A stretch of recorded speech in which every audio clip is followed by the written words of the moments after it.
Hey, my name is Rowan Smith and I want to welcome you to the Training for Trekking podcast. Now, this is the world's very first podcast which is entirely dedicated to helping you train, prepare and conquer your upcoming hike, trek or mountain adventure. So once a week, I'm going to be giving you quality and practical information on the subjects of physical preparation for trekking, dealing with altitude and nutrition on the trail, so you can know everything you need to be doing to have the best chance of a safe, enjoyable and successful adventure. So now you know what you're in for, let's get into today's episode. So today we're talking about how a hiker or trekker can train around foot pain. Now, foot pain while hiking is an incredibly common issue. Whether it's something like plantar fasciitis, heel spurs, or simply a rolled ankle, it can be a real annoyance. And beyond that, it can be a really stressful and even anxiety-producing thing. But even though this is so common, all too often I see hikers completely avoiding their training because of this. And they may have been doing lots of walking in their training and preparing themselves and upping up the kilometers every single week. And then all of a sudden they start getting a bit of plantar fasciitis. And their sort of response to that is like, look, I can't do anything, so I'm just going to do absolutely nothing until it's better. Which, yes, will work, but it's just not a great way of going about things. Purely for the fact that if you have a significant adventure in your sights, or you're simply just trying to stay fit for the trail, you need to be training. In one way or another, you just need to be moving things forward. And while foot pain and ankle pain and things like that can be a massive speed bump in the way, there are ways around it. And there are ways of improving your fitness and improving your strength and improving your resilience while dealing with this particular issue. So that's what we're going to be talking about today. Now, to start with, I would like to say I'm not going to be talking specifically around how you can fix your foot pain, because obviously it's an incredibly complex subject. And as previously on the podcast, when we had the podiatrist on talking about plantar fasciitis and how it can be completely misdiagnosed if you're not seeing a professional, I'm not going to be touching on that today. Instead, I'm going to be talking about things you can do around that to support your training, to keep things moving forward while you're getting treated by a podiatrist. So, first things first, if you have foot pain in any way, shape or form and you have not seen a podiatrist yet about it, or at the very least a physiotherapist who knows what they're doing when it comes to feet, go and book that in now. Now, that is the single best thing you can be doing, purely for the fact that you'll get a diagnosis, you'll be able to know exactly what's going on with your foot, what you need to improve on, what you need to avoid, and that will give you a really clear plan of attack moving forward. And then on top of that is you need to do every single little thing that your podiatrist asks you to do. Now, the common story that I hear from people is they'll come to see me and they'll be like, Rowan, look, I've got plantar fasciitis. I'm preparing for this trek. I don't know what to do. And I'm like, all right, have you seen a podiatrist? And like, yeah, I saw one like 4 months ago. And I was like, did they give you exercises? Oh yeah, they gave me exercises, but I haven't done them in about 3 or 4 months. And I'm like, well, that's your first place to start. You know what you need to be doing. You know what exercises need to be helping here. So you need to go out and do it. So if you do get given exercises by a professional, please do it and keep on doing it until they tell you to stop. Not when the pain starts to go away, not when you start feeling like you see improvements. Do it until they tell you to stop. So moving forward from that, you're working with a podiatrist now. You've got exercises you need to be doing. What can you do to improve your fitness? Well, the first thing you want to be focusing on is your aerobic development. As we said many times on this podcast before, your aerobic capacity and your aerobic fitness is the single most important aspect of fitness when it comes to hiking performance. And the usual way of going about that is just simply hit the trail, do lots of walking, and it'll get you fit. But obviously, if you've got foot pain, that is not an option, and you need to be smart about that. So we're going to be talking about something called off-feet conditioning. Now, basically, if anyone has ever told you that you have to be on the trail to get fit for a hike or fit for a trek is absolutely crazy. Like, yes, it is the most effective way to train for hiking. And getting on the trail and hiking and getting out that undulating, uneven and unpredictable terrain is going to be essential in your preparations. However, if you don't have that option, or if you're recommended against it, there are still plenty of ways you can develop your fitness without hitting the trail. And you can still develop the same energy systems, the same cardiovascular adaptations, and the same muscular endurance with the 3 big things we're trying to do in our training on the trail anyway, while you're doing work which isn't going to stress your feet out. So if you are suffering from foot pain, you really want to have a think about this off-feet conditioning, which is basically just types of cardio which just don't put pressure on your feet. Now, there are literally countless options here, but basically you want to be choosing an option which will give you zero stress to your feet and then also give you a stimulus to the lower body, because obviously you're using your lower body when you're hiking, so you want to be giving some type of stimulus there. So options I regularly recommend to hikers are things like cycling, so whether you're on a stationary bike or you're outdoors, can be really, really good. Swimming can be absolutely amazing, so whether you're an experienced swimmer or a non-experienced swimmer, you can still get some really, really good benefits of getting in the water and swimming up and down. And pool walking and running, if you absolutely hate swimming, just getting in the pool and walking up and down or running for long periods of time can be pretty effective. Gym exercise equipment like the rower, like the elliptical, they can be both very, very effective in this situation. You're not going to be put a huge amount of stress for your feet, though admittedly some people in some situations won't be incredibly comfortable on those things. But if they don't feel bad, then absolutely go for it. In the very, very worst case scenario, and you've absolutely mangled your foot and you've done something really, really pretty hardcore, then you might be using something like an arm, an arm grinder, where you're just literally turning over the arms, or you might be doing things like battle ropes, or you might be just doing things upper body. There's a few options there, but we're mainly going to be sticking around people who have these overuse injuries today. Whatever you're choosing, basically you're trying to choose an exercise in which you can maintain the same intensity and roughly the same duration as you're hiking. So basically you're trying to aim for long periods of low intensity exercise. So if you're choosing something that's going to get you absolutely knackered in about 5 minutes, so if like for me, that'll be the rower, I cannot do long periods on the rower, it's probably not really your best option. Now, the only drawback here is obviously hiking, we all love it. That's why we do it. And it is so much more enjoyable to be on the trail for hours on end. If you're cycling for hours, if you're swimming for hours, you're going to get very, very bored. So you may not be making the same duration, as I just said.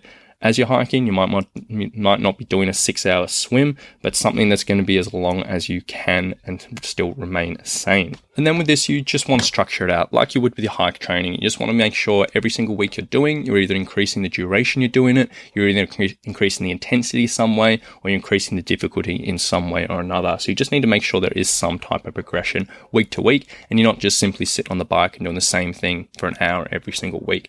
And that way you can keep on improving that cardiovascular fitness as you come forward, and while that foot's healing, you can get better. Now, on top of this, there is always going to be a point where you do need to apply a little bit of walking into your life, whether it's to give the stimulus you need, the body the stimulus to adapt and to repair properly, or whether you just literally have a trek coming up and you do need to put time. That's going to be guided by your podiatrist. So again, you need to talk to them so they can give you a good idea of what you need to be doing, whether you're at the point where you do need to start doing a little bit of walking to give that extra stimulus to the feet, or whether they completely recommend you staying off your feet and just sticking to this off-feet conditioning. It's really going to come down to the individual situation, so please be guided by your podiatrist here. Now, if you do have a significant hike coming up and your podiatrist is saying, hey, you cannot be walking right now, and you're like, hey, I'm only 4 weeks away from my hike, what should I be doing? You got two options really. Number one, you can push through the pain and you can keep on hit the trail and get that trail fitness. Probably I wouldn't incredibly recommend that, because you sort of run the risk of putting things backwards at that stage and making it even worse. I've had people in the past, I've had probably about 3 or 4 clients in the past who've been in this situation, who we literally kept them completely off their feet until about 2 or 3 weeks before they leave for the trail. And that obviously isn't optimal. It's not going to, get them 100% confident on the trail. But the idea behind that was just to try and keep the feet to heal as much as they could, to sort of take away that sort of those symptoms as much as we could to get them comfortable. So even though if they only did 1 or 2 weeks training before they left, they wouldn't really, really go too far backwards. And then in the end, they got through their hikes well enough. Not optimal, but in this situation, you need to be smart and you just need to see what's going to fit for you. So that's enough about aerobic conditioning. Moving forward, strength training. So always talking about strength training. We love it. You need it. And if you're suffering from foot pain, it can be something that's very, very beneficial. Basically, strength training is usually relatively low impact. It's going to improve so many things on the trail, and it can help strengthen everything up so it can support your feet. So it can sort of take a little bit of stress off your feet when you're walking around. It can take a little bit of stress off your feet when you're going up and down hills, and it can sort of reduce the sort of pressure on your feet during this healing process, and 2, reduce the likelihood of you re-injuring it further down the line. It really, depending on the severity of your pain and what type of issue you have, is what you do need to modify. So if you're just suffering from plantar fasciitis, more likely than not, you can probably get away with most types of strength training throughout. And in that, you'd be following a sort of standard strength training program specifically for the trail to get everything strong and move you forward. And you probably could be able to plug away with that. Really, depending on what you need to do, comes down again to your specific diagnosis. So talk to your podiatrist. But a few general rules to follow is, during these sessions, just anything that involves jumping, hopping, or landing really should be removed. Now, that wouldn't generally be part of my strength training programs, but I know a lot of people love to do circuit classes and HIIT classes, and they always want to put in box jumps and burpees and lunge jumps and stuff like that. So that stuff, unless it's been specifically recommended from your podiatrist, it's probably not a good call right now. So I would say probably don't be tempted to push through it and just see how you feel. Just leave it and just skip it and do a lower impact exercise. And then again, using common sense is substitute uncomfortable exercises. So there may be particular strength exercises which will cause you some discomfort. So for example, if you've been doing lunges or split squats and like the supporting foot does get uncomfortable holding that position, you might have to just swap that out for a 2-legged version like a squat. Or if you're doing deadlifts and like they were hurting for whatever reason, you could do something like a cable pull through, which is going to put a lot less pressure through your feet. Or if you were doing glute bridges and even that was hurting your feet, doing something like a reverse hyperextension is going to be pretty effective there. All of those, just plug into Google, plug into YouTube, and you'll be able to see those options, but you really just want to be relatively flexible here and finding what you can do. And it might come to the stage, if you are suffering from plantar fasciitis and you can only do so much off feet conditioning in the week, you might just start doing a little bit extra strength training. So up in that from 2 sessions a week up to 3 or maybe even 4 during this period. And it might just be something that you can focus on to improve, and it might just be where you want to put your energy. So strength training is definitely a must, and just adjust it as necessary. Now, on top of this, mobility often gets neglected in any preparation program. I make a big emphasis trying to get my trekkers to do it. But if you are sort of having to take a step back from your training because of feet issues, this might be the perfect opportunity to really, really focus on mobility issues you have. Now, I won't say generally just go out and do yoga classes. I'm a big fan of yoga classes, but in your situation, it might not be quite as targeted as you need. But if you're aware there's particular joints which are tight, like commonly it comes through the ankles or the hips for trekkers, this might be the time just to spend a little bit extra time stretching it, a little bit extra time mobilizing it, a little extra time rolling it, and just working on them. Now, not only is this going to be reduce the stiffness associated with the inactivity that most likely you're going through, or at least the reduced activity you're going through, it's going to be pretty beneficial for your trekking and for your training further down the line. So that might be an option you want to look at.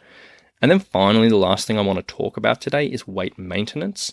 So while this isn't specifically training related, it really would be a mistake not to talk about weight maintenance during this time. Now, a common consequence of foot pain, whether it's in the short term or the long term, is weight gain. And this is just simply for the fact that your activity levels generally go down. Even if you're maintaining your training in one way or another, you'll just naturally reduce your everyday activity levels to sort of avoid that pain. And that means you're spending less energy during the day. But what tends to happen is most people's eating habits will usually stay the same. And then if you are really, really stressed out, sometimes they'll go up and you'll start eating more because you are a bit stressed out. And this is a bit of a problem, purely for the fact that for every single kilo your body holds, this is going to put a hugely disproportionate amount of extra stress on your feet. So this is going to have a few problems. Is number one, your recovery while you're trying to get through this process is going to be slowed, because if there's more stress going through your feet at a time when you're trying to recover, it's just going to hinder things. Number two, when you actually get back into your full training or your full hiking, if you all of a sudden have an extra 3 kilos you need to lug around, that's going to very much highly increase the risk of your injury reoccurrence, because your body may have never dealt with that stimulus and it's just coming off a recovery period, and then it's given all this huge extra stimulus when you're hiking, and it might just not know what's going on. So that's something to be aware of. And then obviously sometimes your confidence can take a bit of a knock when it comes down to this. Unfortunately, we've all been there. That's just a thing of weight gain, and so it's something you'd ideally want to avoid. So it's probably beyond the scope of this podcast to be talking about weight loss because it's such a complicated subject and there's so much that goes into it, and people literally spend their lives talking about this. So I'll say in this situation, it's probably worthwhile reaching out to a dietitian, because if you are inactive and you're struggling with your training and you're dealing with these foot issues, what you're putting in your mouth is going to play a big impact around not only your weight, but also your sort of confidence coming into things and also your health. So this might be the time where it's worth investing $150 or whatever your dietitian is charging to have a consultation to get some really, really clear action points around what you need to be doing in this time to maintain yourself, and then to sort of work towards other outcomes, which might be a good thing in this time. So I would say that I would probably first thing recommend looking at a dietitian. If you are looking for someone, Kyle, who's been on this podcast a couple of times, he's amazing. Or at the very least, just be very, very aware of what's going into your mouth, and then just try to maintain and try to reduce the amount while your activity levels are a little bit reduced. So I won't talk too much more about that because it is a very complicated subject, but that is something you want to look at during this time. So if you are suffering from foot pain, just to recap all the things we talked about today. Number one, see a podiatrist. If you're not, finish this podcast, book one in, you need to do it. Number two, do every single little thing the podiatrist has given you. Number three, make sure that you're doing a reasonable amount of off-feet conditioning so you can keep on improving your aerobic fitness while you're in this period where you cannot do a huge amount of hiking. Number four, start being smart about the application of your walking and your hiking training. So be guided by a podiatrist here, whether it's time to completely pull back from the trail or whether you do need a little bit of exposure. So that's going to be guided from your podiatrist. Number five, in this time, you need to be working off a strength training program. Be flexible here so it's not stressing out the feet, but this is a really, really beneficial thing to be doing in this time. Number six, if you do have mobility issues, get on top of it. Spend this time, put a little bit extra in there. And number seven, make sure you're looking after your weight in this situation. You might have to adjust what you're eating, reach out to a professional for help if you need, but it will be very beneficial. So hopefully, if you are suffering from foot pain and you are sort of going through the process and trying to get yourself recovered, this will give you a little bit of guidelines about what you can be focusing on. I've dealt with a lot of people in this situation. It is stressful. It does build anxiety. It does get on top of you and it feels like it'll go on forever. But if you can take these points away, be positive in this process, do everything you can not only get yourself fit for the trail, but you can keep everything moving forward during this time and come out the other end in a really, really good position. So I hope you've enjoyed this podcast today, guys. I hope you got a little bit out of it. One favor I will ask you, if you do know a hiker who is suffering from foot pain and they don't know what to do about it, please, I would really, really love if you could share this podcast to them, help them get a little bit of insight into what we talked about today, and hopefully it'll do some good. So thank you so much for listening, guys, and we'll talk to you very, very soon.